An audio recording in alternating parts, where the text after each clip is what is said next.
আমি হলাম আল্লাহর নবী শোয়েব। খুব খুশি হয়ে গেলেন। এবার বলছেন, ও মুসা, আমি তোমার সাথে আমার দুইটা মেয়ের যে কোনো একটা মেয়েকে বিয়ে দেব। দারুণ খুশি হয়ে গেলেন। বিয়ে কি করবো নাকি এখনই? কি এখনই বিয়ে করবো না? এখন বিয়ে করা যাবে কেন? তোমার রেকর্ড ভালো না, থাপ্পড় মারলে মানুষ মরে। খুব রাগ তোমার ভিতরে, রাগ তোমার কমতে হবে। অতএব তুমি কি করবে? এই আমার বাড়ির ছাগলগুলো আছে, এই ছাগলগুলো তোমাকে 8 বছর চালাতে হবে। 10 বছর করলে আরো ভালো হয়। 8 বছর অনার্স কোর্স, আর 10 বছর হলে পরে মাস্টার্স কোর্স হয়ে যাবে। ছাগলগুলো চড়াতে হবে তোমার। পৃথিবীতে যত প্রাণী আছে সবচেয়ে শান্ত ভদ্র স্বভাবের প্রাণীর নাম হলো ছাগল। ছাগল সবচেয়ে শান্ত না? ছাগল এমন বেসুদ একটা প্রাণী, এত বেকা তেড়া। একবার যদি ছাগল সামনের দুটো পা দিয়ে যদি একবার মাটিতে ব্রেক মারে, দড়ি ছিঁড়ে সলির মধ্যে দৌড় মারবে, কিন্তু ছাগল নড়বে না। সেই ছাগল পালার দায়িত্ব দেওয়া হলো এই আল্লাহর পয়গম্বর মুসাকে। মোট 8-10 বছর। 10 বছর ছাগল পালন শেষ করে শেষ দিন যেদিন তিনি ছাগলগুলো নিয়ে মাঠ থেকে নিয়ে চলে যাচ্ছেন, ছাগল পালকে নিয়ে যাচ্ছেন, একটা ছাগল সেই জায়গা থেকে একাকী পাল থেকে মানলো দৌড়। যখন দৌড় মেরেছে, দৌড় মারার সঙ্গে সঙ্গে আল্লাহর পয়গম্বর মুসা দৌড় মেরেছেন, পিছে পিছে চলে গেলেন, ছাগলটাকে ধরে ফেললেন। এক পর্যায়ে গিয়ে থেমে গেলেন তিনি। ছাগলটাও থেমে গেছে। ছাগলটা থরথর করে কাঁপতেছে, চোখে মুখে ভয়ের ছাপ। এমন রাগ উঠে গেছে আল্লাহর নবীর। দুই হাতের মধ্যে ধরে খাড়া করেছেন, এক আছাড়ি তাকে মেরে ফেলবেন। কিন্তু লক্ষ্য করে দেখেন লোমকূপ থেকে ঘামগুলো ঝরে ঝরে পড়তেছে, ছাগলটা কাঁপতেছে, গোটা শরীরে কাঁপে। দুই হাত থেকে ছেড়ে দিয়া বুকের সঙ্গে আলিঙ্গন করে বলছেন, ছাগল তোরে মাইরা লাভ কি? তুই তো ছাগল, মেরে কোনো লাভ নাই। ধৈর্য চলে আসছে। আল্লাহ বলছেন, মুসা রাগ কমে গেছে, তোমারে নবুয়ত দিয়ে দিলাম। যেরকম সুবহানাল্লাহ। ধৈর্য আছে যার বিজয় আছে, তার রহমত আছে, তার সে আল্লাহর রহমত পাবে। আল্লাহ রাব্বুল আলামিন বলেন, وَأَطِيعُوا اللَّهَ وَرَسُولَهُ وَلَا تَنَازَعُوا فَتَفْشَلُوا وَتَذْهَبَ رِيحُكُمْ وَاصْبِرُوا إِنَّ اللَّهَ مَعَ الصَّابِرِينَ। সূরাতুল আনফাল আয়াত নাম্বার 46। ধৈর্যের সঙ্গে আল্লাহর সম্পর্ক আছে। ধৈর্য আছে যার, আল্লাহর সঙ্গে সম্পর্ক আছে তার। ধৈর্য নাই যার, আল্লাহর সঙ্গে সম্পর্ক নাই তার। আল্লাহর রহমত পেতে হলে কয়টা উপায় লাগবে বলেন? 15টা। বলেন কয়টা? 1 নাম্বার হলো তাকওয়া, নাম্বার 2 হলো ধৈর্য, নাম্বার 3 হলো ইবাদতে মনোনিবেশ দেওয়া, ইবাদতে মনোযোগী হওয়া, অত্যন্ত গুরুত্ব দিয়ে ইবাদতে মনোযোগী হওয়া। وما أمروا إلا ليعبدوا الله مخلصين له الدين حنفاء ويقيموا الصلاة ويؤتوا الزكاة وذلك دين القيمة। জোরে বলুন আল্লাহু আকবার। নামাজের মধ্যে মন থাকার দরকার আছে না নাই? খাশিউন হতে হবে, নামাজে মনোযোগ থাকতে হবে। মনোযোগের নামাজি ছিলেন। সাইয়েদনা আলীর কথা মনে হয়ে গেল। যুদ্ধের ময়দানে যুদ্ধ করতে গিয়ে পায়ের মধ্যে তীর ঢুকেছে, সেই তীরটা কেউ বের করতে পারে না।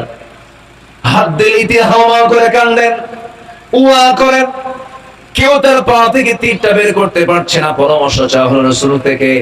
আমার রাসূল বলছেন, শোনো আমার সাহাবীরা, আমার আলী নামাজের মধ্যে তার কেমন মনোযোগ আমি রাসূল জানি।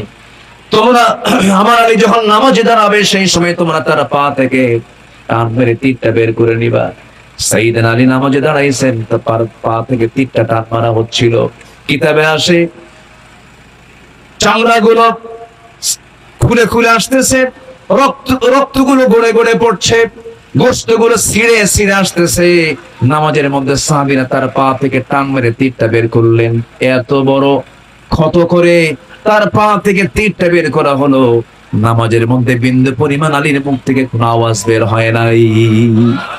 নামাজ শেষ করেছেন, বললেন, আমার পা থেকে কে তীরটা বের করে নিল? কোন সময় তীরটা বের করে নিল? নামাজের সময়। আলী বলছেন, আল্লাহর নামের কসম করে বলি, আমি আলী চুল পরিমাণ কোন টের পাই নাই। জোরে কোন সুবহানাল্লাহ। মনোযোগ,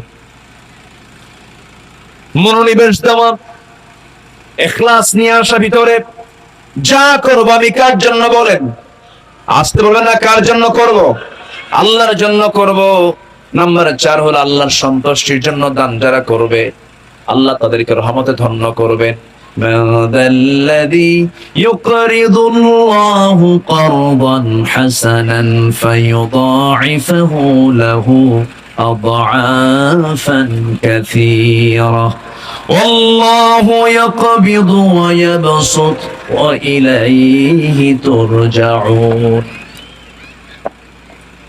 জোরে বলুন আল্লাহু আকবার। আরো জোরে আল্লাহু আকবার। আল্লাহর পথে আমরা দান করব, আল্লাহ আমাকে আপনাকে মহা পুরস্কারে পুরস্কৃত করবেন। আল্লাহ আমাকে আপনাকে ডাবল ডাবল দিয়ে দিবেন। আল্লাহ আমাকে যা দিবেন তার সমকক্ষ পৃথিবীর কেউ দিতে পারবে নাকি? আসতে বলুন না, পারবে নাকি? পারবে না। অতএব দান করব কার পথে? আসতে বলবেন না, কার পথে? মেশিন বন্ধ হয়েছে, বলি আলহামদুলিল্লাহ। বেশি জোরে বলার দরকার নেই, আবার বিদ্যুৎ চলেও যেতে পারে। আস্তে আস্তে কই, আমার দেশে তো এগুলো কোন দিন ঠিক হবে আল্লাহ জানে। ভাবছিলাম নবীর নামে নাম ইউনূস সরকার, অন্তর্বর্তীকালীন সরকার আসছিলেন, ভালো কথা। শিক্ষক নিয়োগ হবে মাঝখানে, কোরআনের শিক্ষক না দিয়ে ৬০,০০০ গানের শিক্ষক ঢুকায় দিছে। এলে দুঃখজনক। ঘাপটি মারা নাস্তিক এখনো আমার দেশের রন্ধ্রে রন্ধ্রে আছে না নাই? আছে না নাই? প্রতিটি নাস্তিকের সঠিক বিচার হওয়ার দরকার আছে না নাই? রাসূলকে নিয়ে বাজে কথা বলা, কোরআনকে অবমাননা করা, দ্বীনকে নিয়ে কটাক্ষ করা, এদের জিহ্বা টেনে ছেড়া দরকার। এদের রক্ত মাংস হাড় হাড্ডি কুত্তার বিলাই দিয়ে খাওয়ার দরকার উচিত ছিল। কিন্তু কি বলবো আর, আমরা আগামীর দিনকে আমরা ইসলামের রঙে রঙিন করতে চাই। জোরে বলি ইনশাআল্লাহ। নাম্বার 5, আল্লাহর স্মরণে লিপ্ত থাকা। সর্বক্ষণ আমি স্মরণ করব কার, জিকির করব কার? আমার চোখ প্রতি মিনিটে, এই চোখের পলক প্রতি মিনিটে 15 থেকে 20 বার আপ ডাউন করে। কে করায় দেন? কানের মধ্যে ময়লা থাকে না? ময়লা, এই ময়লাকে এলাকায় কি বলে? গরু খায়, এটার নাম কি বলে? ইয়ারক্স। কানের ময়লা, ওটা আল্লাহ দিয়ে দিয়েছেন। কেন জানেন? এটার কারণ হলো, এই ময়লা যদি না থাকতো বড় সমস্যা হয়ে যেত। এটার স্বাদ হলো তিতা, তিক্ত। এটা জিহ্বা একদিন নিয়ে টেস্ট করে, কানের এটা তিক্ত। বান্দা যখন রাতে ঘুমায়া পড়ে, হঠাৎ করে যদি কোনো কীট পতঙ্গ, পোকামাকড় অথবা কোনো পিঁপড়া যদি ঢুকে পড়ে, হঠাৎ করে লাইন হতে পারে, তো ঢুকতেই পারে, ঢুকে আর কাম করতে পারে না, তিতা তো চলে আসে। আর যদি আমাদের কানের ভিতরের ময়লাগুলো আল্লাহ পাক মিষ্টি করে দিতেন, যত পিঁপড়া সব কারখানে, ঘুম শেষ। এই কান সাফ করতে করতে রাত শেষ। আল্লাহ পাক কানকে সিকিউর করেছেন, সেখানে কিছু অয়েন্টমেন্ট দিয়েছেন। গেল। চোখ আল্লাহ পাক শুকনায় রেখেছেন না জোয়ারে রেখেছেন? বলেন, শুকনায় না জোয়ারে? জোয়ারে রেখেছেন। কিসের জোয়ার? কি পানির জোয়ার? মিঠা পানি না লোনা পানি? পান করি কি? পান কি লোনা করি না মিঠা করি? পান করি মিঠা, আর চোখের পানি হয়ে যায় কি এমনি এমনি হয় নাকি? এমনি এমনি হয়?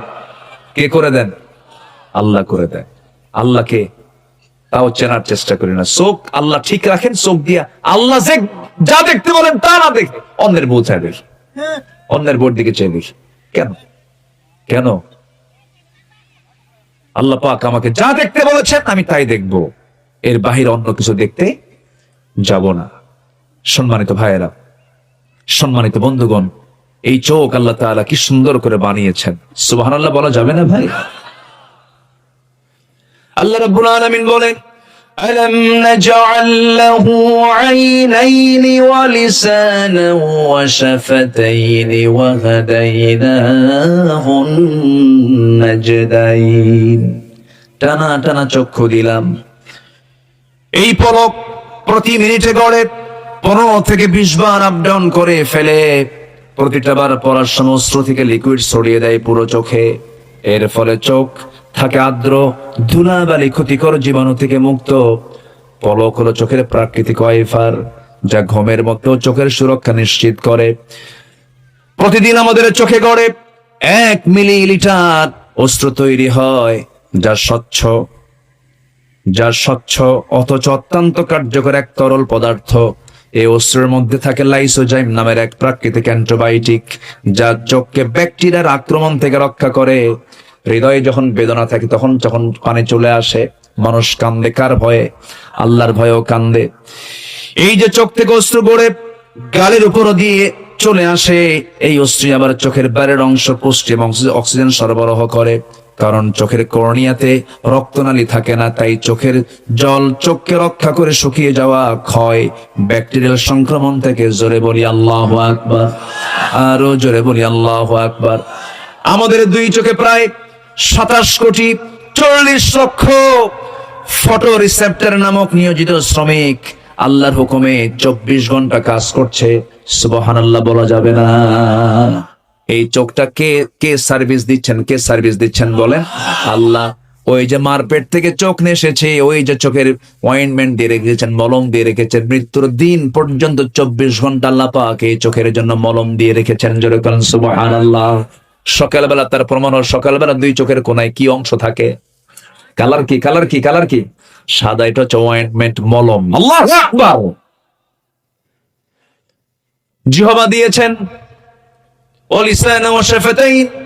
জিহ্বা দিয়েছেন, তাতে রেখেছেন লালা। লালার কোনো স্বাদ নাই, লালার কোনো স্বাদ নাই, স্বাদহীন করেছেন। যদি স্বাদ থাকতো তাহলে কোনো খাবারের স্বাদ থাকতো না।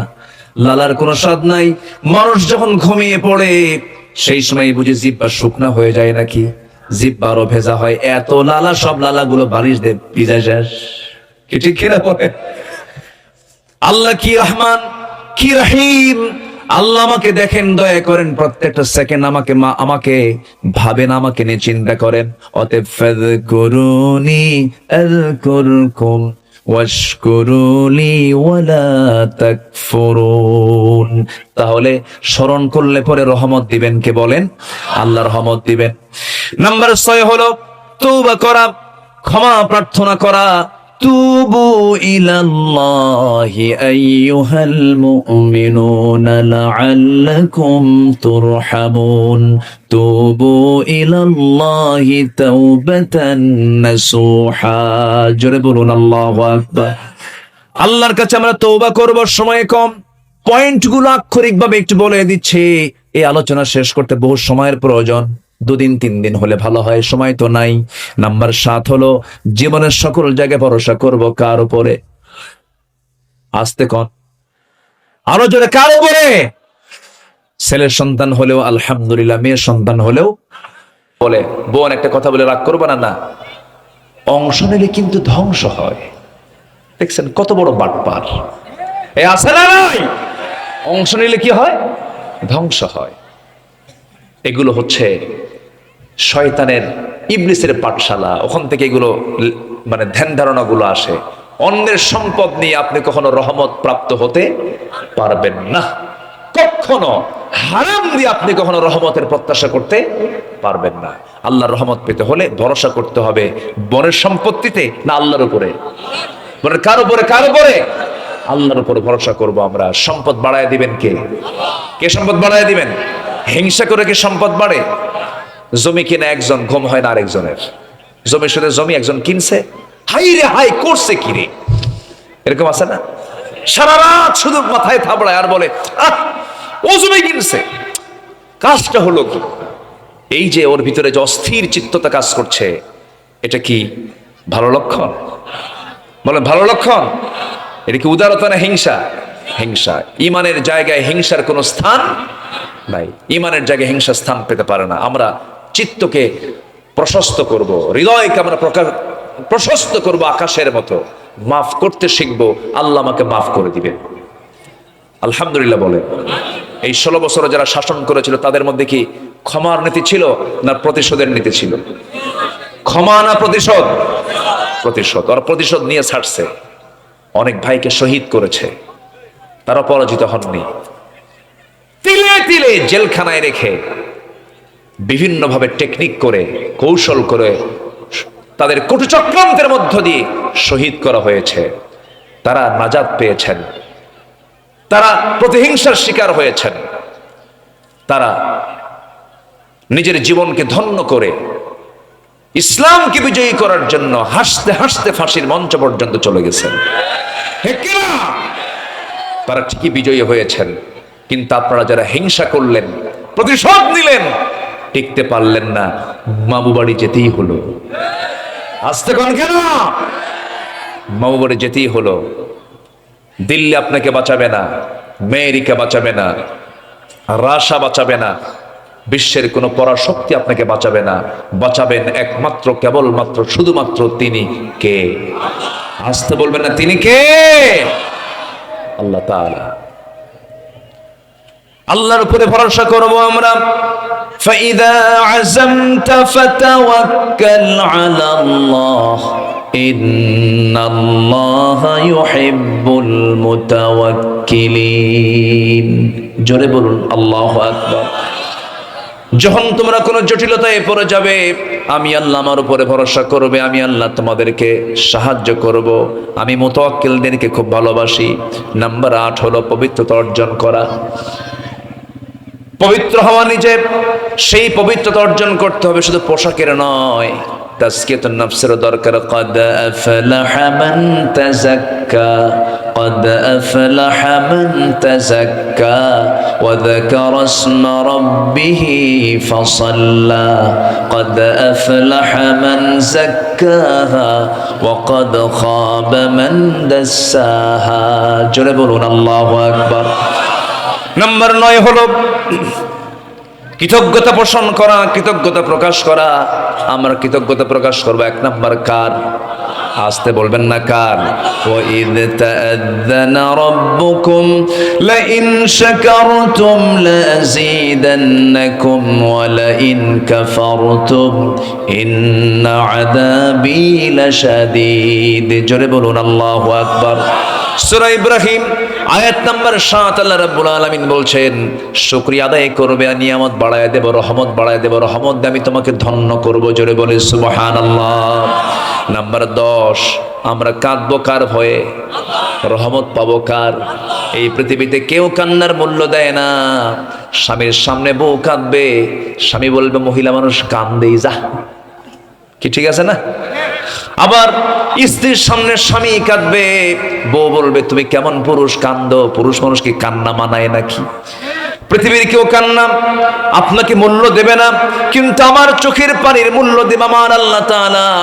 যদি কোনো বান্দার চোখের পানি শুধুমাত্র আল্লাহর ভয়ে যদি 1 ফোঁটা বের হতে পারে, 7 সমুদ্রের পানি দিয়া জাহান্নাম নিভবে না, কিন্তু বান্দার 1 ফোঁটা চোখের পানি দিয়ে 7টা জাহান্নাম নিভে যাবে। জোরে কোন সুবহানাল্লাহ।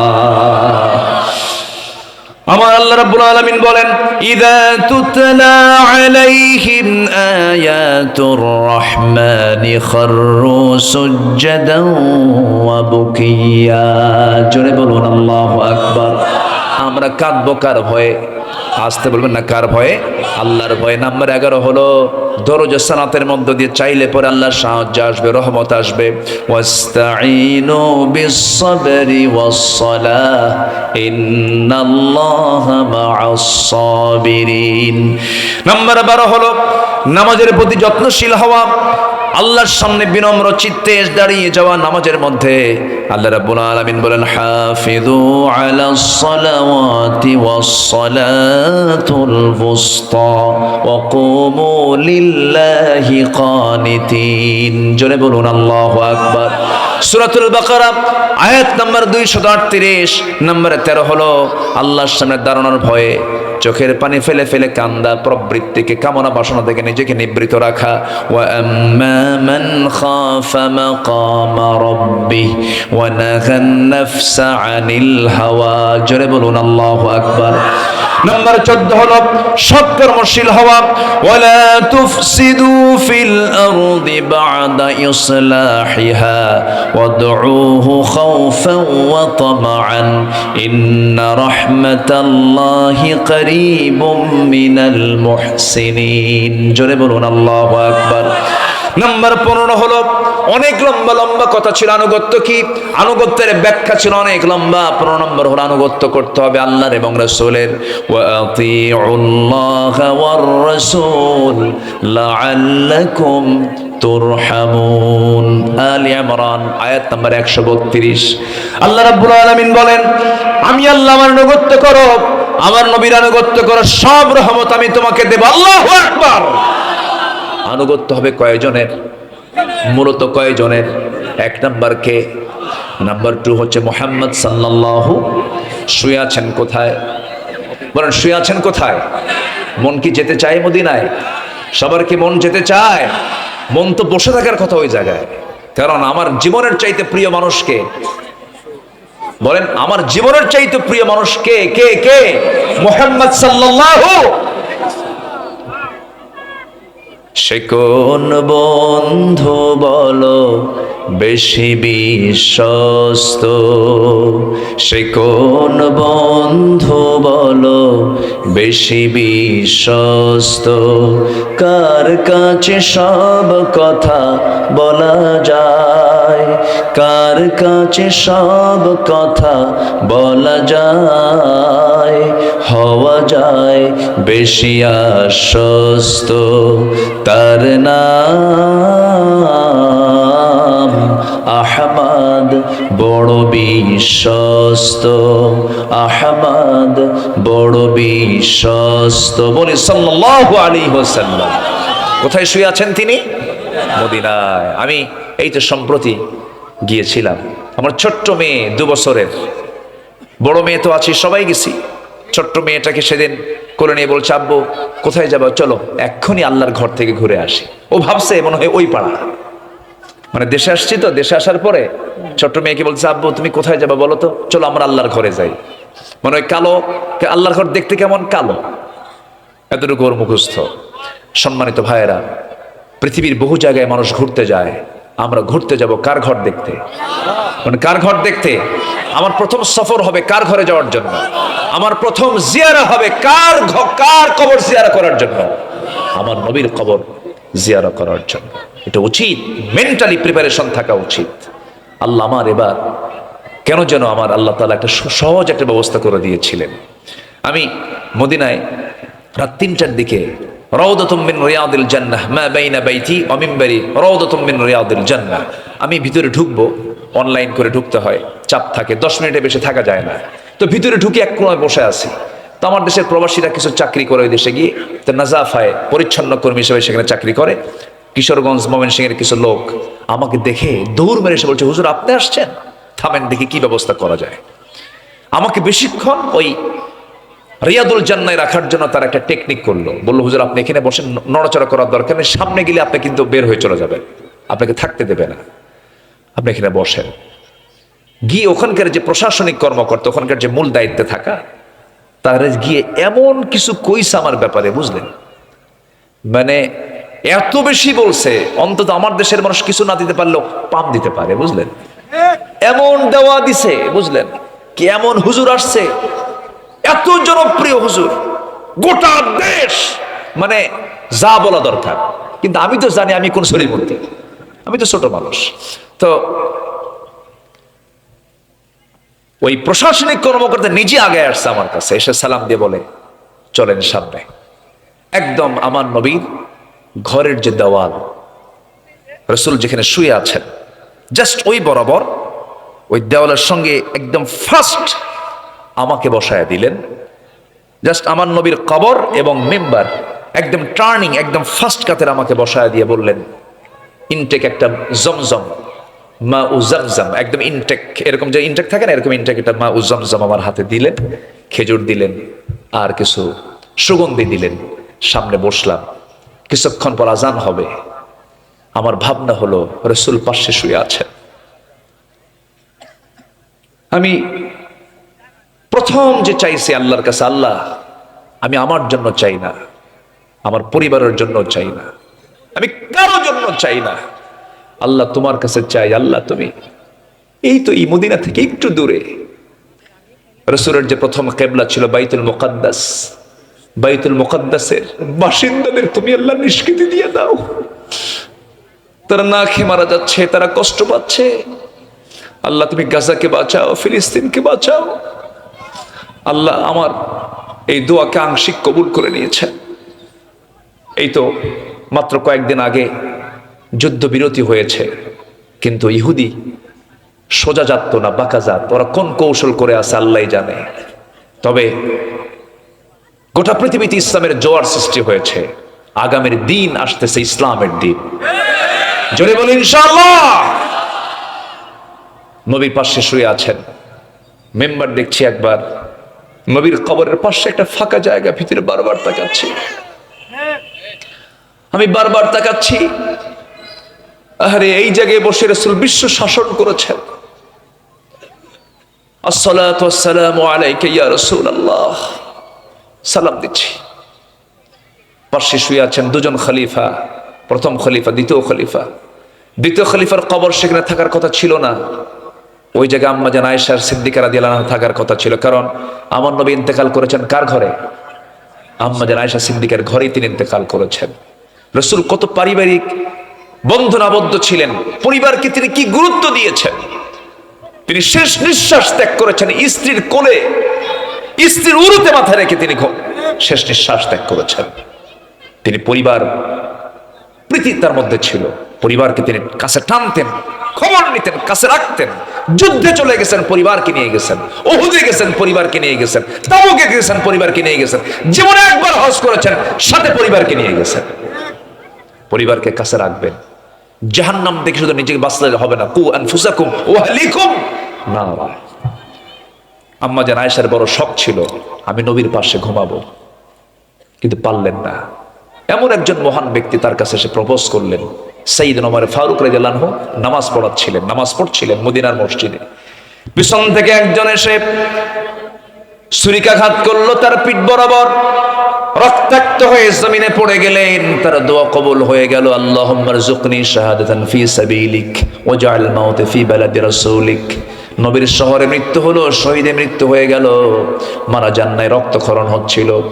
ছেলে আব্দুল্লাহকে ডাক দিয়ে বলছেন, আব্দুল্লাহ রে তাড়াতাড়ি চলে যাও, আমার বড় শখ, আমার নবী শুয়ে আছেন, আমার বন্ধু আবু বকর শুয়ে আছেন একসাথে।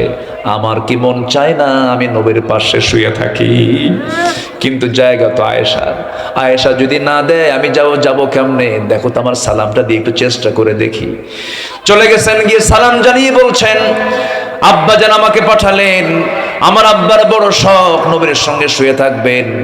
জান্নাতুল বাকিতে তিনি যেতে চাচ্ছেন না, বাকি গোরস্থানে তিনি যেতে চাচ্ছেন না। একটু আপনি যদি ব্যবস্থা করতেন। আম্মা যেন আয়েশার চোখের পানি চলে এলো, কাঁদতে কাঁদতে বলছেন, আহারে এত বড় মহান ব্যক্তি খলিফাতুল মুসলিমিন আমার কাছে প্রস্তাব পাঠায় দিল, যার ব্যাপারে রাসূল বলেছেন আমার পরে যদি নবুয়তের সিলসিলা জারি থাকতো আমার ওমর নবী হয়ে যেত, লাকানা ওমর। কোনো কথা নাই, সম্মতি দিয়ে দিলেন, বললেন আমার জায়গা আমি ওমরে দিয়ে দিলাম। আমার নবীজি সেখানে শুয়ে আছেন, তার পাশে আবু বকর, তার পাশে ওমর, হুনা ওমর, হুনা আবু বকর, হুনা মুহাম্মদ সাল্লাল্লাহু আলাইহি ওয়াসাল্লাম। এখানে সেখানে লেখা আছে। আল্লাহ রাব্বুল আলামিন সূরাতুল হুজুরাতের 13 নম্বর আয়াতে বলছেন, ইন ইয়া আইয়ুহান নাসু ইন্না খালাকনাকুম মিন যাকারিন ওয়া উনসা وجعلناكم شعوبا وقبائل لتعارفوا إن أكرمكم عند الله أتقاكم إن الله عليم خبير জোরে বলুন আল্লাহু আকবার। হে মানব মণ্ডলী, আমি তোমাদেরকে সৃষ্টি করেছি এক নর এবং নারী থেকে। নরের নাম কি বলুন? আদম। নারীর নাম কি বলেন? হাওয়া। আল্লাহ পাক এখানে দুজনের নামকে হাইড করেছেন। যাকার মানে আদম, উনসা মানে হলো মা হাওয়া। এক নর এবং নারী থেকে তোমাদেরকে সৃষ্টি করেছি এবং তোমাদেরকে বিভিন্ন গোত্রে গোত্রে ভাগ করে দিয়েছি, শাখা প্রশাখা করেছি, জাতি ভিন্ন করে দিয়েছি। চায়না জাতি, জাপানি জাতি, কোরিয়ান জাতি, আমেরিকান জাতি, ইউরোপিয়ান জাতি, ফরাসি জাতি, বিভিন্ন ভাষাকে সব ভিন্ন করে দিয়েছি। কেন করেছি? লিতাআরাফু, যেন তোমরা একে অপরকে চিনতে পারো। তোমাদের পরিচয়গুলো জোরে বলি সুবহানাল্লাহ। সব এক হলে কি মানুষ মানুষকে চিনত না? জি, শুকরিয়া, চিনত না। যে বিশ্রাম নেবেন। জি, সম্মানিত ভাইরা, তাহলে এই যে নবাবগঞ্জ জেলা, গোমস্তাপুরের ভাষার সাথে কি সদরের ভাষার মিল আছে? আস্তে করে মিল আছে? কম বেশি আছে না নাই? একটু হলেও টানের কম বেশি আছে। আবার ওইদিকে লালপুর, নাটোর, ওটাও তো রাজশাহী, বৃহত্তর রাজশাহী, ভাষার কি মিল আছে? না। কেন নাই? লিতাআরাফু, যেন তোমরা একে অপরকে চিনতে পারো। এটা লালপুর, ওটা গোমস্তাপুর, ঠিক আছে? ওটা রহনপুর, আর কি ওটা গোদাগাড়ি, ওটা চারঘাট, ওটা বাঘা, ওটা বাগমারা, যেন চিনতে পারে। ওটা নওগাঁ, ভাষাই বলে দেয় এটা কোন এলাকার কোন ব্লকের মানুষ। সুবহানাল্লাহ বলবেন না? এটা কে করে দিয়েছেন? আসতে বলবেন না, কে করে দিয়েছেন? আল্লাহ করে দিয়েছেন। নোয়াখালীর মানুষ, তারাও এই দেশের নাগরিক, তারাও বাংলা বলে, কিন্তু পানিকে পানি বলতে পারে না, পানিকে বলে হানি। আল্লাহ পাক হয় না, কয় আল্লাহ ফাক। বুঝলেন তো? এটা হচ্ছে ভাষা। আল্লাহ পাক এগুলো আল্লাহ নিজে করে দিয়েছেন, যেন তোমরা একে অপরকে চিনতে পারো। আল্লাহ রাব্বুল আলামিন এই প্রসঙ্গ তুলেই এবার বলছেন, শোনো, বংশগত কৌলিন্য দিয়ে আমার কাছে কোনো মর্যাদা পাবে না, বাবার পরিচয় দিয়ে নাজাত পাবে না, সন্তানের পরিচয় দিয়ে বাবা নাজাত পাবে না, বংশ দিয়ে নাজাত পাবে না। বাবার পরিচয় দিয়ে যদি জান্নাত পাওয়া যেত, নূহ আলাইহিস সালামের ছেলে কেনান জান্নাত পেয়ে যেত। ছেলের পরিচয় দিয়ে যদি জান্নাত মিলত, আজরের ছেলে হলো ইব্রাহিম আলাইহিস সালাম, আজর জান্নাত পেয়ে যেত। বংশের পরিচয় দিয়ে যদি জান্নাত পাওয়া যেত, আবু লাহাব জান্নাত পেয়ে যেত, আবু তালেব জান্নাত পেয়ে যেত। প্রমাণ হয়ে গেল বংশগত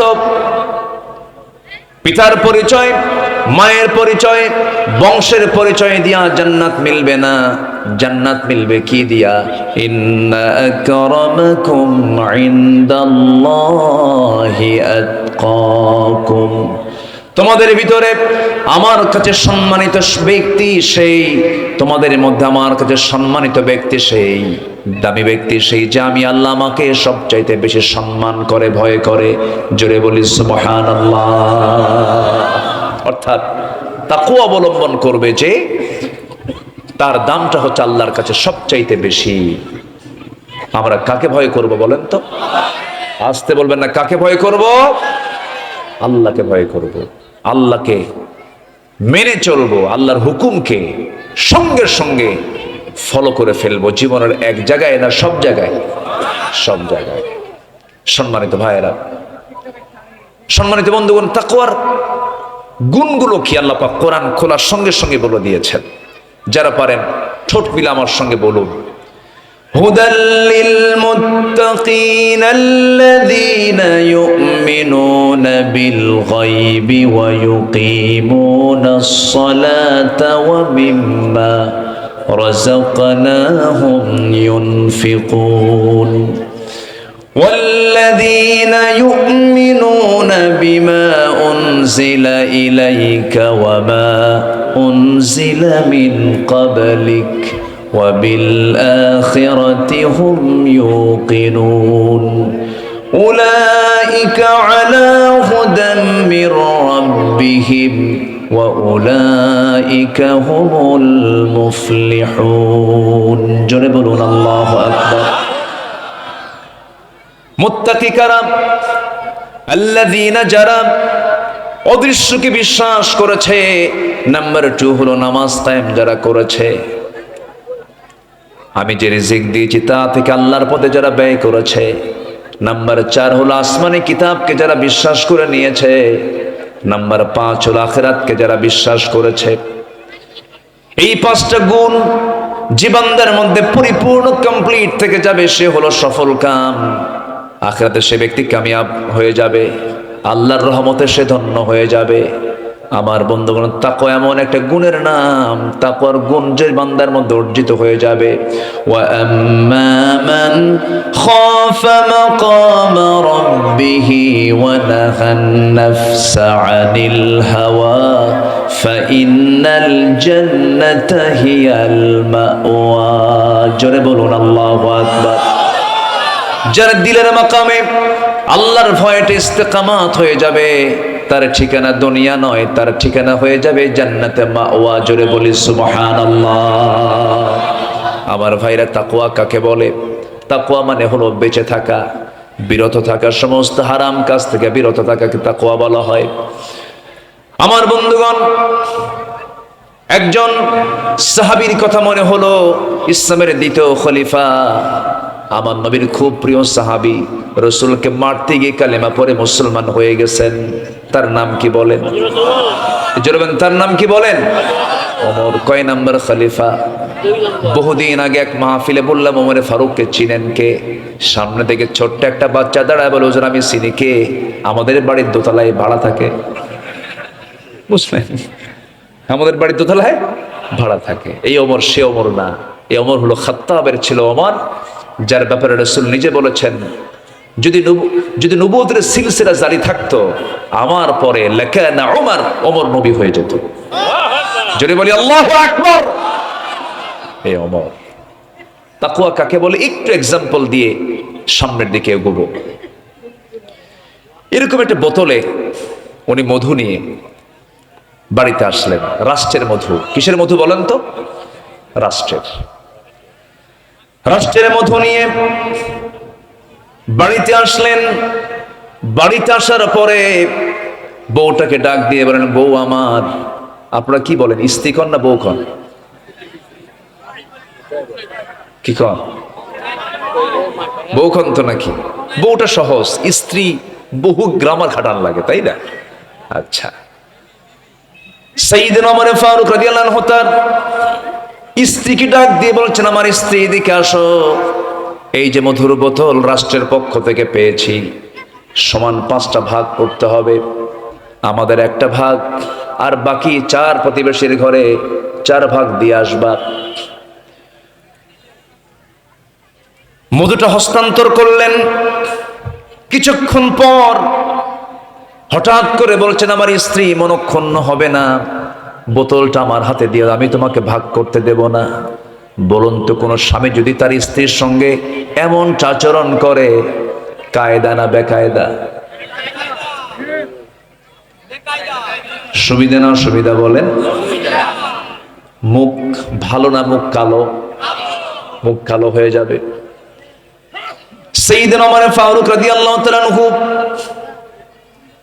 মধুটা হাতের মধ্যে নিলেন, স্ত্রীর মুখটা কালো হয়ে গেল। মধুগুলো নিয়ে প্রতিবেশীর ঘরে চলে গিয়ে বলছেন, প্রতিবেশী শোনো, এই যে মধুর বোতল দিলাম, সমান 5 ভাগে ভাগ করে একটা ভাগ আমারে দিয়ে দাও। তুমি একটা ভাগ নাও, বাকি 3 ভাগ সবাই 3 জনকে দিয়ে দাও।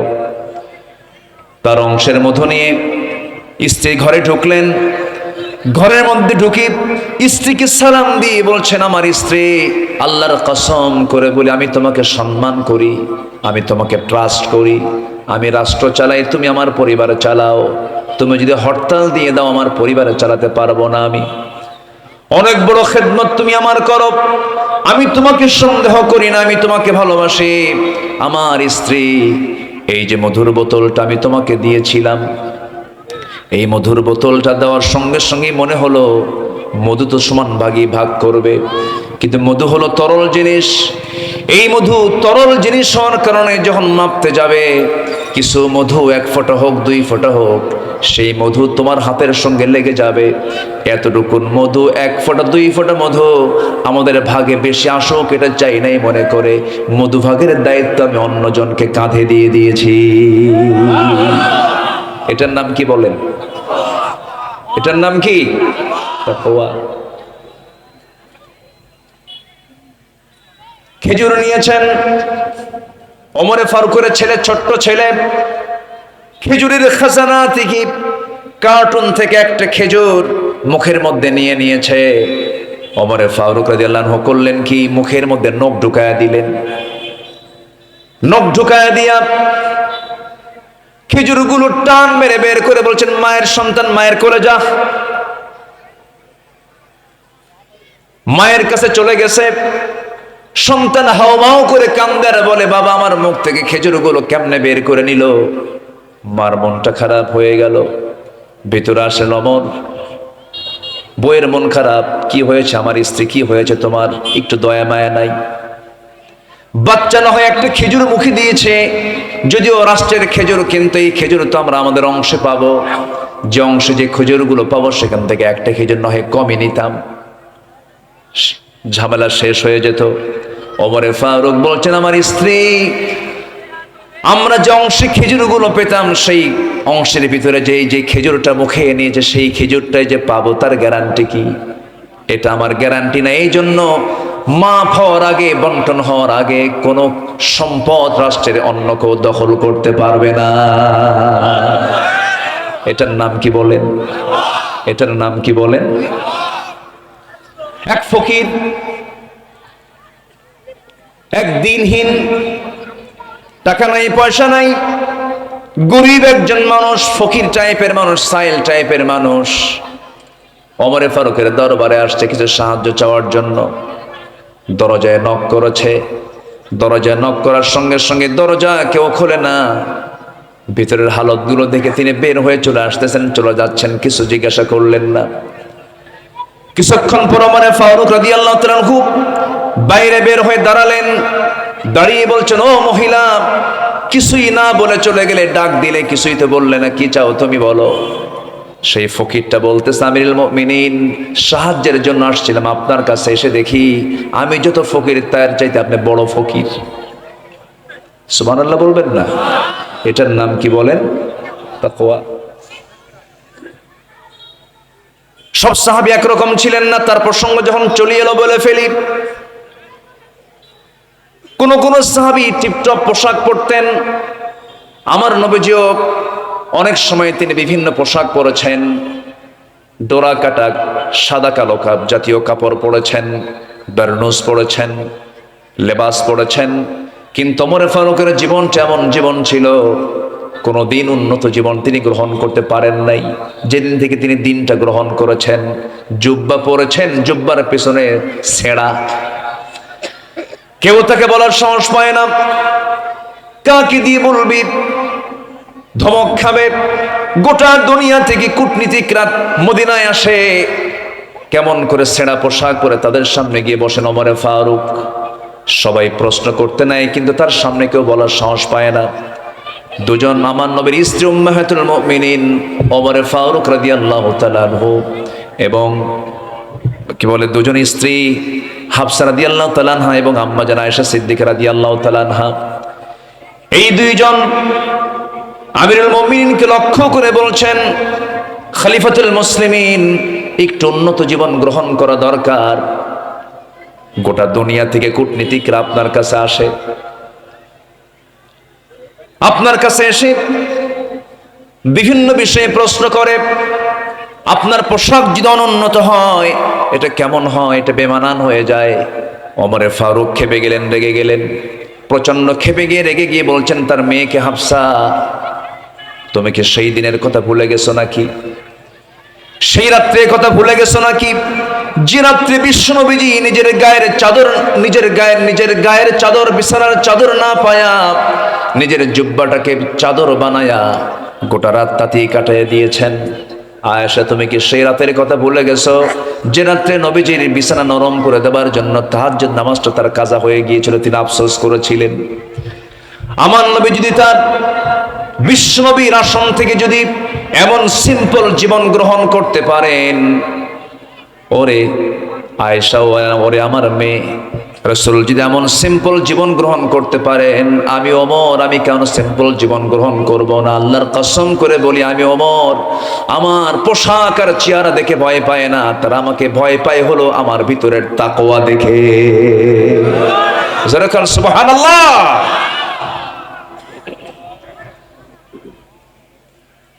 জনগণকে দেখতে বের হয়েছেন রাতের আধারে, গভীর নিশি, চতুর্দিকে শুনশান নীরবতা, কেউ জেগে নাই। ওমরে ফারুক রাদিয়াল্লাহু তাআলা আনহু রাতের বেলা তিনি একাকী দুজনকে সঙ্গে করে নিয়ে মোট 3 জন রওনা দিয়েছেন। প্রত্যন্ত অঞ্চলে চলে গেছেন। একজন বুড়িমা ছোট্ট একটা ঘরের মধ্যে থাকে, দরজায় নক করলেন, দরজা খুলে গেল। প্রশ্ন করলেন, মা কেমন আছেন? ভালো, তবে খুব ভালো না। আলহামদুলিল্লাহ ভালো আছে, তবে খুব ভালো না। কেন? এই পর্যন্ত শুনেছি ওমরে ফারুক নাকি আমিরুল মুমিনিন খলিফাতুল মুসলিমিন, আজ পর্যন্ত আমার কোনো খোঁজ খবরের জন্য একটা লোক একদিন পাঠালো না, আমার কি অবস্থা কোনো হালত জানলো না। কার সামনে কয়? তিনি সামনে জড়সড় হয়ে বলছেন, মা এত দূর কি আসা যায় নাকি? খুব দূরের পথ, কেমনে আসা যায়? রাতের বেলা যখন তিনি বের হতেন, খালি পায়ে বের হতেন, কারণ জুতা পায়ে হাঁটলে পরে জুতার আঘাতে পাথর আছে রাস্তায়, পাথর আর জুতা যদি লাগে খটখট খটখট আওয়াজ হবে। গভীর রাত্রে নাগরিকের ঘুমের ব্যাঘাত হয়ে যাবে, কিয়ামতের দিন তার জবাবদিহি করতে হবে। এজন্য কষ্ট করে হলো ওমরে ফারুক রাতের বেলা খালি পায়ে ঘুরে বেড়াতেন। এটার নাম কি বলেন? তাকওয়া। ওই মহিলা বলছেন, একটা দিন আমাকে দেখতে আসলো না, আমার খোঁজ খবর নিল না। সঙ্গে সঙ্গে ওমরে ফারুক বলছেন, ও বুড়িমা এত দূর কি পথ পাড়ি দিয়ে এখানে আসা যায়? খুব কঠিন ব্যাপার। এবারে বুড়িমা জবাব দিচ্ছে, তাহলে এত বড় দায়িত্ব নেওয়ার কি দরকার ছিল ওমরের? কি কথা কি বুঝতেছেন আপনারা? ওমরে ফারুক কান্নাকাটি শুরু করে দিয়েছেন। আরে বুড়ি তো আমাকে ধরে ফেলছে, আমাকে বুড়ি অ্যাটাক করে ফেলেছে, আক্রমণ করে ফেলেছে, আমি কিভাবে এটাকে ফেস করব? এবার নিজের পরিচয় গোপন করে বলছে, বুড়িমা ওমর তো দারুণ ভুল করে ফেলেছে, এখন এটার সমাধান কি? কিছু টাকা পয়সা দিয়ে দেই। কি দেই? কিছু টাকা পয়সা, কিছু দিনার দিয়ে দেই। মহিলা বলছে, কত দিবা? 25 দিনার দিয়ে দিই। হ্যাঁ 25 দিনার। হঠাৎ করে ওমর ফারুক ডাক দিচ্ছেন, আলী এদিকে আসো। সাইয়েদনা আলী ওপার প্রান্ত থেকে বলছেন, আমিরুল মুমিনিন ওমর ফারুক আসতেছি। এই কথা যখন ওই মহিলার কানে চলে গেছে, জিহ্বায় কামড় মেরে ভাবতেছে, আরে সামনে এটাই তো ওমর, আমি কি করলাম? এটা জড়সড় হয়ে গেছেন। ওমরে ফারুককে লক্ষ্য করে বলছেন, আমি মাফ চাই, আমি ভুল করেছি, আমারে মাফ করে দেন। তিনি বলছেন, না রে মা, আপনার ভুল নয়, এটা আমার সম্পূর্ণ আমার নিজের ভুল। আমি কেন আপনাকে দেখতে আসি নাই?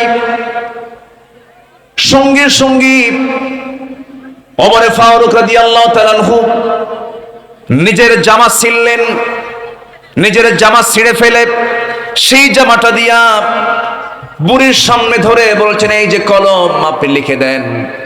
25 দিনারের বিনিময়ে সমস্ত অভিযোগ রহিত করা হলো, আমি উড্র করে উঠায় নিলাম। আমি আপনার প্রতি কোনো অভিযোগ রাখলাম না, আমি আপনাকে ক্ষমা করে দিয়েছি, এটা আপনি আমাকে লিখে দেন। যখন লিখে দেওয়া হলো, সেই লিখিত অংশটুকু ভাঁজ করে নিয়ে সোজা বাড়িতে চলে গেলেন। পরিবারকে জানান দিলেন, শোনো, আমি ওমর যেদিন মরে যাব সেই দিন তোমরা আমার কাফনের সাথে তোমরা এই চিঠিটা সংযোগ করে দিবা। কিয়ামতের দিন আল্লাহকে বলবো, আমার জনগণ আমার বিরুদ্ধে কোনো অভিযোগ দেয় নাই, আমার বিরুদ্ধে সাক্ষ্য দিয়েছে, আমার কোনো দোষ নাই, এই যে তারা চিঠি। এটার নাম কি বলেন? জোরে এটার নাম কি বলেন? তাকওয়া। আমার বন্ধুগণ, এই দুনিয়াতে আল্লাহর রহমত পাওয়ার জন্য 5টা কাজ আছে, 5টা উপায় আছে। এর মধ্যে 1 নাম্বার কেবল বলা শুরু করেছি, তাকওয়া। আল্লাহ রাব্বুল আলামিন বান্দাকে তাকওয়ার ব্যাপারে বহু জায়গায় বলেছেন, আল্লাহ রাব্বুল আলামিন এক জায়গায় বলছেন, ইত্তাকুল্লাহা হাক্কা তুকাতিহি ওয়া লা তামুতুন্না ইল্লা ওয়া আনতুম মুসলিমুন। জোরে বলুন আল্লাহু আকবার। আল্লাহকে ভয় করার মতো ভয় করো, যেমন করে ভয় করা উচিত তেমন করেই ভয় করো। আমার বন্ধুগণ, সাহাবে কেরামদের ভিতরে ভয় সৃষ্টি হলো, মনে আল্লাহ বুঝে আমাদের ভয়কে কবুল করেন নাই। ইত্তাকুল্লাহা মাস্তাতা'তুম, সামর্থ্য অনুযায়ী ভয় করো। সাহাবেদের ভিতরে দিলে কিছু পানি চলে আসলো। আমার বন্ধুগণ, কোন বান্দার মধ্যে যদি শুধু জবাবদিহিতার ভয় থাকে যে আল্লাহর সামনে জবাবদিহি করা লাগবে, জবাব দিতে হবে, আল্লাহর কসম ওই বান্দার দ্বারা কখনো একটা হারাম কাজ সংগঠিত হতে পারে না। আমার ভাইরা, এরকম যদি একটা ওমরের মতো একটা শাসক যদি আমার দেশে থাকতো, দেশটা কোথায় যেত বলেন তো? দেশটা যেত কোথায়? কত উন্নত হতো। কিন্তু এই পর্যন্ত 54 বছরে আমরা যা পেয়েছি, আমরা যে নেতৃত্ব আমরা দেখেছি, অত্যন্ত দুঃখজনক। শুধু প্রতারিত হয়েছি আমরা। দেশের বৈদেশিক যে সাহায্য এসেছে তার 75% চলে গেছে নেতাদের পকেটে। সব চলে গেছে নেতাদের পকেটে। সম্মানিত ভাইয়েরা, সম্মানিত বন্ধুগণ, এই দেশকে পিছিয়ে দেয় নাই কোনো শ্রমিক, দেশকে পিছিয়ে দেয় নাই কোনো প্রবাসী, দেশকে পিছিয়ে দেয়নি কোনো কৃষক। যদিও তারা অশিক্ষিত, তারা দেশকে আগায় দিয়েছে। প্রবাস রেমিটেন্স পাঠিয়েছে প্রবাসীরা, কৃষকরা কৃষিকাজ করে দেশকে আগায় দিয়েছে। শ্রমিকরা সীমিত মূল্যে, সীমিত মানে পারিশ্রমিকে শ্রম দিয়ে দেশকে আগায় দিয়েছে। দেশকে পিছায় দিল কারা? যারা কলমের খোঁচা দিয়ে শিক্ষিত নামের কলঙ্ক নেতৃত্বের চেয়ারে বসে টাকাগুলো দেশ থেকে পাচার করেছে, যারা তারাই দেশকে পিছিয়ে দিয়েছে। সব দেখা শেষ। আইয়ুবের শাসন দেখেছি, মুজিবের ভাষণ শুনেছি,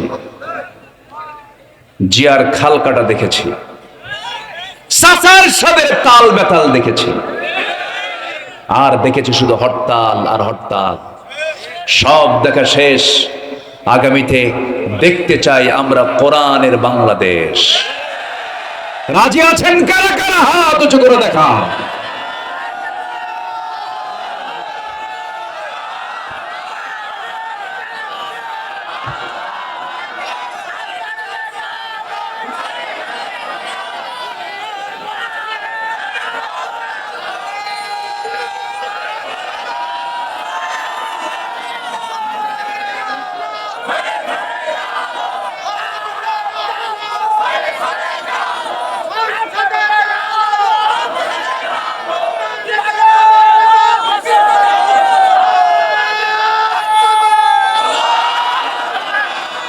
আল্লাহ কবুল করেন। জোরে বলে আমিন, আরো জোরে আমিন।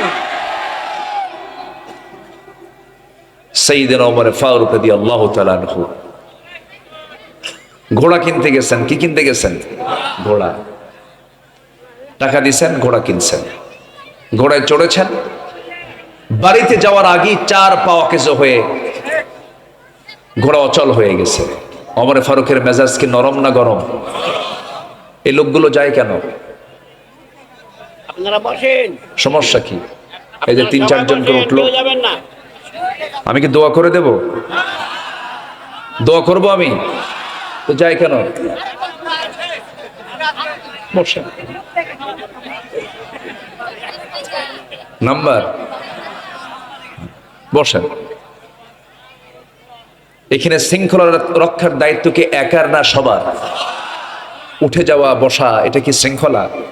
তাহলে আল্লাহ রাব্বুল আলামিন সূরাতুল হুজুরাতের 13 নম্বর আয়াতে বলছেন, ইন ইয়া আইয়ুহান নাসু ইন্না খালাকনাকুম خلقناكم من ذكر وأنثى وجعلناكم شعوبا وقبائل لتعارفوا إن أكرمكم عند الله أتقاكم إن الله عليم خبير জোরে বলুন আল্লাহু আকবার।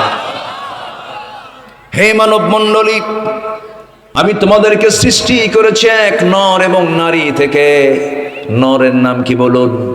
আদম। নারীর নাম কি বলেন?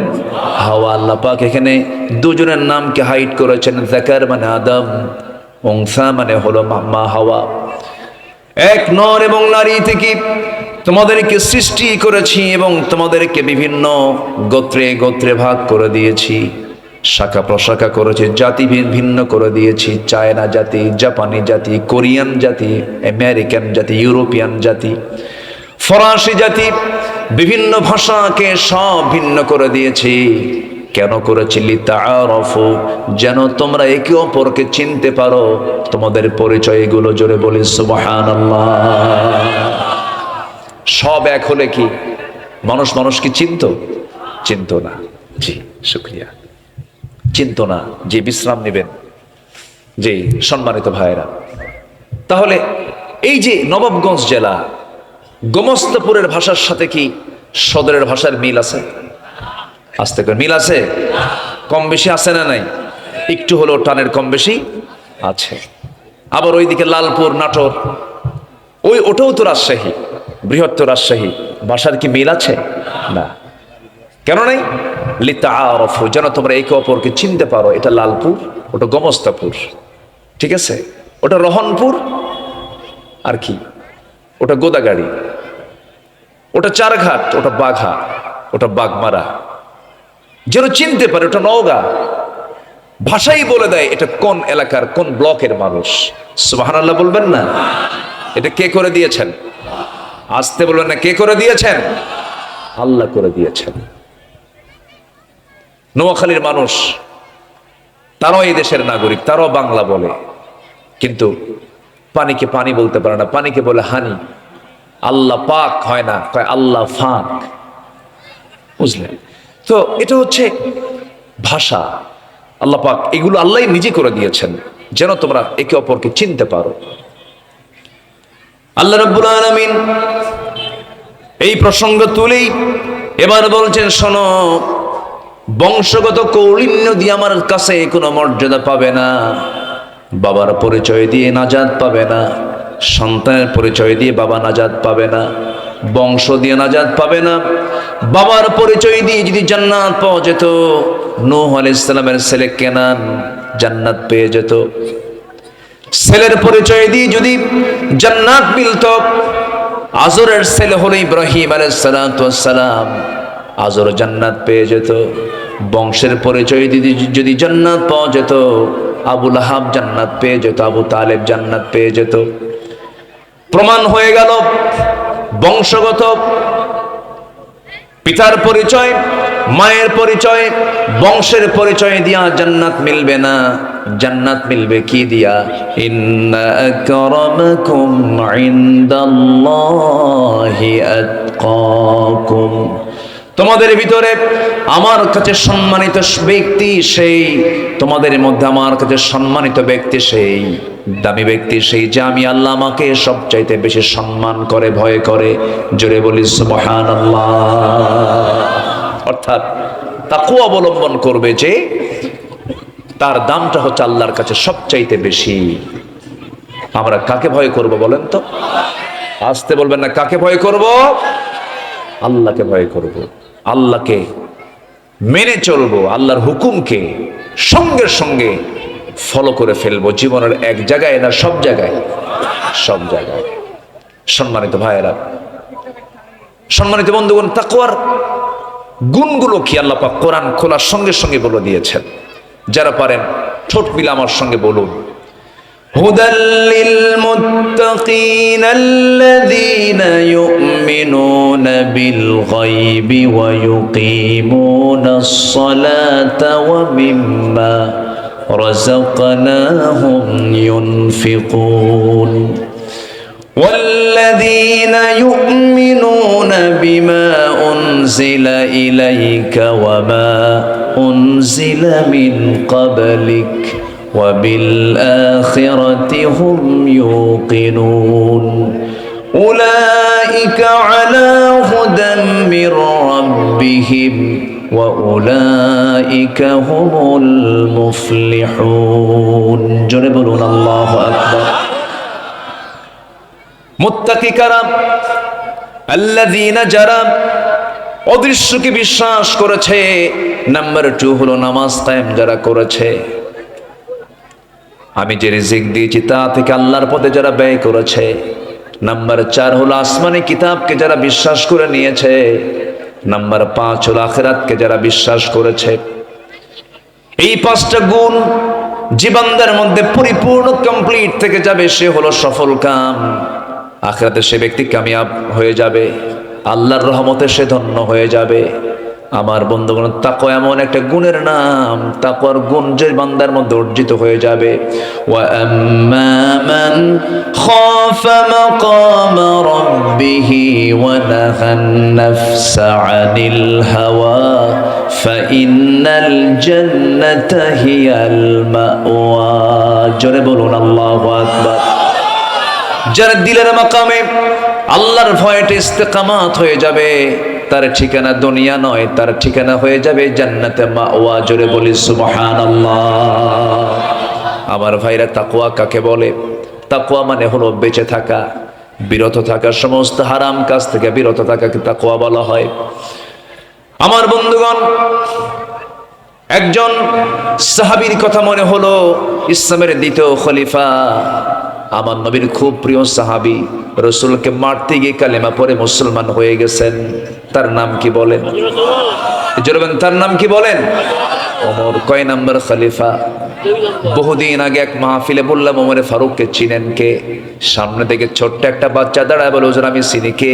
আমাদের বাড়ির দোতলায় ভাড়া থাকে। বুঝলেন? আমাদের বাড়ির দোতলায় ভাড়া থাকে। এই ওমর সে ওমর না, এই ওমর হলো খাত্তাবের ছিল ওমর, যার ব্যাপারে রাসূল নিজে বলেছেন, যদি নবুয়তের সিলসিলা জারি থাকতো আমার পরে লাকানা ওমর, ওমর নবী হয়ে যেত।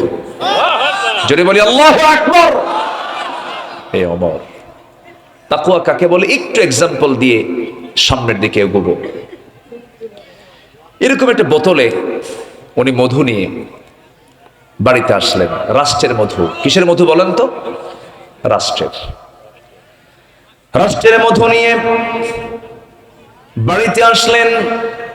বাড়িতে আসার পরে বউটাকে ডাক দিয়ে বলেন, বউ আমার। আপনারা কি বলেন, স্ত্রী কন না বউ কন? কি কন? বউ কন তো নাকি? বউটা সহজ, স্ত্রী বহু গ্রামার খাটান লাগে, তাই না? আচ্ছা, সাইয়েদনা ওমর ফারুক রাদিয়াল্লাহু আনহু তার স্ত্রীকে ডাক দিয়ে বলছেন, আমার স্ত্রী এদিকে আসো। এই যে মধুর বোতল রাষ্ট্রের পক্ষ থেকে পেয়েছি, সমান 5টা ভাগ করতে হবে। আমাদের একটা ভাগ, আর বাকি 4 প্রতিবেশীর ঘরে 4 ভাগ দিয়ে আসবা। মধুটা হস্তান্তর করলেন। কিছুক্ষণ পর হঠাৎ করে বলছেন, আমার স্ত্রী মনক্ষুণ্ণ হবে না, বোতলটা আমার হাতে দিয়ে, আমি তোমাকে ভাগ করতে দেব না। বলুন তো, কোন স্বামী যদি তার স্ত্রীর সঙ্গে এমন আচরণ করে, কায়দা না বেকায়দা? সুবিধা না অসুবিধা বলেন? মুখ ভালো না মুখ কালো? মুখ কালো হয়ে যাবে। সাইয়েদনা ওমর ফারুক রাদিয়াল্লাহু তাআলা আনহু মধুটা হাতের মধ্যে নিলেন, স্ত্রীর মুখটা কালো হয়ে গেল। মধুগুলো নিয়ে প্রতিবেশীর ঘরে চলে গিয়ে বলছেন, প্রতিবেশী শোনো, এই যে মধুর বোতল দিলাম, সমান 5 ভাগে ভাগ করে একটা ভাগ আমারে দিয়ে দাও। তুমি একটা ভাগ নাও, বাকি 3 ভাগ সবাই 3 জনকে দিয়ে দাও।